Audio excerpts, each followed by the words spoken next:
Excel PU college ಗುರುವಾಯಿನಕೆರೆ, ಕರ್ನಾಟಕದ number 1 PU college. Admissions open now.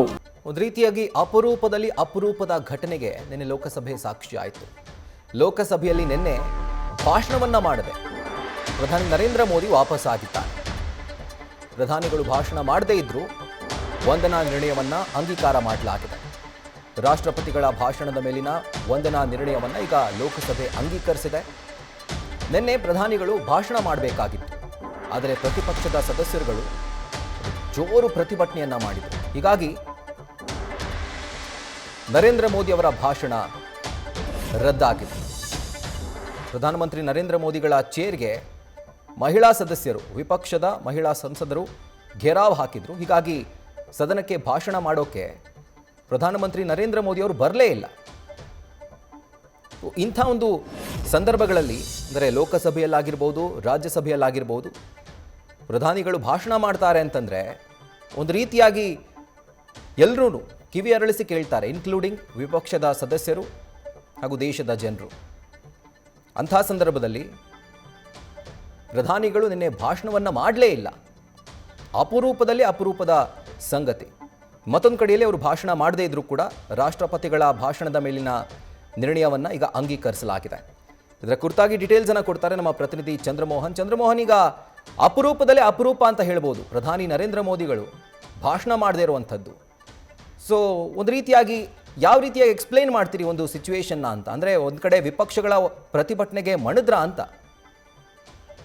Rahul, ಈಗ ಆಡಳಿತ ಪಕ್ಷ ವಿಪಕ್ಷಗಳ ಪ್ರತಿಭಟನೆಗೆ ಮಣಿದಿಲ್ಲ. ಆದ್ರೆ ಪ್ರಧಾನಿ ನರೇಂದ್ರ ಮೋದಿ ಅವರ ಭಾಷಣಕ್ಕೆ ಲೋಕಸಭೆಯಲ್ಲಿ ಅವಕಾಶ ಸಿಕ್ಕಿಲ್ಲ. ನಿನ್ನೆ ಸಂಜೆ ಪ್ರಧಾನಿ ಮೋದಿ ಅವರು ರಾಷ್ಟ್ರಪತಿ ವಂದನಾ ನಿರ್ಣಯದ ಮೇಲಿನ ಚರ್ಚೆಗೆ ಉತ್ತರ ಕೊಡ್ತಾ ಲೋಕಸಭೆಯಲ್ಲಿ ಮಾತನಾಡಬೇಕಾಗಿತ್ತು. ಆದ್ರೆ ಅವರು ಬಂದು ಮಾತನಾಡೋಕ್ಕಿಂತ ಮುಂಚಿತವಾಗಿಯೇ ವಿರೋಧ ಪಕ್ಷಗಳ ಮಹಿಳಾ ಸದಸ್ಯರು ಪ್ರಧಾನಿ ಮೋದಿ ಅವರ ಕುರ್ಚಿಯ ಬಳಿ ಬಂದು ಅಲ್ಲಿ ಬ್ಯಾನರ್ನ ಹಿಡಿದು ಮುತ್ತಿಗೆಯನ್ನು ಹಾಕಿದ್ರು.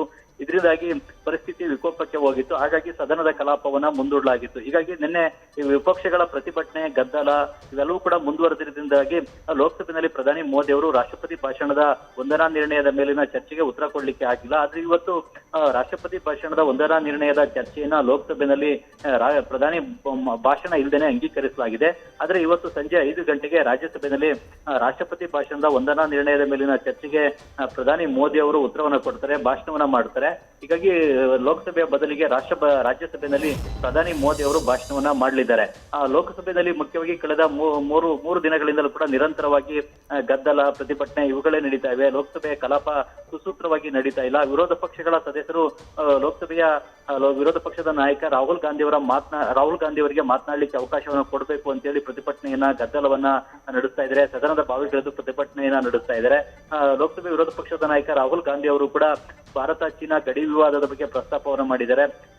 ಜನರಲ್ ಮುಕುಂದ್ ನರವಣೆ ಅವರ ಪ್ರಕಟ ಆಗದೇ ಇರತಕ್ಕಂತ ಪುಸ್ತಕದಲ್ಲಿರತಕ್ಕಂಥ ಅಂಶಗಳನ್ನ ಉಲ್ಲೇಖವನ್ನ ಮಾಡಿ ಭಾಷಣವನ್ನ ಮಾಡಿದ್ದಾರೆ. ಇದಕ್ಕೆ ಆಡಳಿತ ಪಕ್ಷ ತೀವ್ರವಾಗಿ ಆಕ್ಷೇಪವನ್ನ ವ್ಯಕ್ತಪಡಿಸಿದೆ.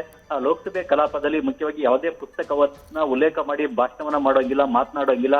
ಜೊತೆಗೆ ಅದರಲ್ಲೂ ಕೂಡ ಪ್ರಕಟ ಆಗದೇ ಇರತಕ್ಕಂತ ಪುಸ್ತಕವನ್ನ ಉಲ್ಲೇಖವನ್ನ ಮಾಡಿ ಮಾತನಾಡುವಂತದ್ದು ಕೂಡ ನಿಯಮಗಳ ಉಲ್ಲಂಘನೆ. ಹೀಗಾಗಿ ಇದಕ್ಕೆ ಅವಕಾಶವನ್ನ ಕೊಡಬಾರದು ಅಂತೇಳಿ ಸ್ಪೀಕರ್ ಅವ್ರಿಗೂ ಕೂಡ ಒತ್ತಾಯವನ್ನ ಮಾಡಿದ್ದಾರೆ. ಹೀಗಾಗಿ ಸ್ಪೀಕರ್ ಅವರು ಕೂಡ ಲೋಕಸಭೆಯ ವಿರೋಧ ಪಕ್ಷದ ನಾಯಕ ರಾಹುಲ್ ಗಾಂಧಿ ಅವರು ಕೂಡ ಮಾತನಾಡಲಿಕ್ಕೆ ಅವಕಾಶವನ್ನ ಕೊಟ್ಟಿಲ್ಲ. ಇದರಿಂದಾಗಿ ವಿರೋಧ ಪಕ್ಷಗಳ ಲೋಕಸಭಾ ಸದಸ್ಯರುಗಳು ಸರ್ಕಾರದ ವಿರುದ್ಧ, ಆಡಳಿತ ಪಕ್ಷದ ವಿರುದ್ಧ, ಪ್ರಧಾನಿ ಮೋದಿ ಅವರ ವಿರುದ್ಧ ಸದನದ ಬಾವಿಗಿಳಿದೆ ಪ್ರತಿಭಟನೆಯನ್ನು ನಡೆಸ್ತಾ ಇದ್ದಾರೆ, ಕಲಾಪಕ್ಕೆ ಅಡ್ಡಿವನ್ನ ಪಡಿಸ್ತಾ ಇದ್ದಾರೆ. ನಿನ್ನೆ ಸಂಜೆ ಕೂಡ ಕಾಂಗ್ರೆಸ್ನ ಮಹಿಳಾ ಸಂಸದರುಗಳು ಪ್ರಧಾನಿ ಮೋದಿ ಅವರ ಕುರ್ಚಿಯ ಬಳಿಗೆ ಹೋಗಿ ಬ್ಯಾನರ್ನ ಹಿಡಿದು ಪ್ರತಿಭಟನೆಯನ್ನ ನಡೆಸಿದ್ರು. ಇದರಿಂದಾಗಿ ಪರಿಸ್ಥಿತಿ ವಿಕೋಪಕ್ಕೆ ಹೋಗಿತ್ತು. ಆ ಕಾರಣಕ್ಕಾಗಿಯೇ ಲೋಕಸಭೆ ಕಲಾಪವನ್ನ ಮುಂದೂಡಲಾಗಿತ್ತು. ಹೀಗಾಗಿ ಇವತ್ತು ಪ್ರಧಾನಿ ಮೋದಿ ಅವರು ರಾಜ್ಯಸಭೆಯಲ್ಲಿ ರಾಷ್ಟ್ರಪತಿ ಭಾಷಣದ ವಂದನಾ ನಿರ್ಣಯದ ಚರ್ಚೆಗೆ ಉತ್ತರವನ್ನ ನೀಡಲಿದ್ದಾರೆ. Rahul. Right Chandramohan, thank you ಡೀಟೇಲ್ಸ್ಗೆ. ನ್ಯೂಸ್ ಫಸ್ಟ್, ನಿರ್ಭೀತಿಯಿಂದ ನಿಮ್ಮ ಪರವಾಗಿ.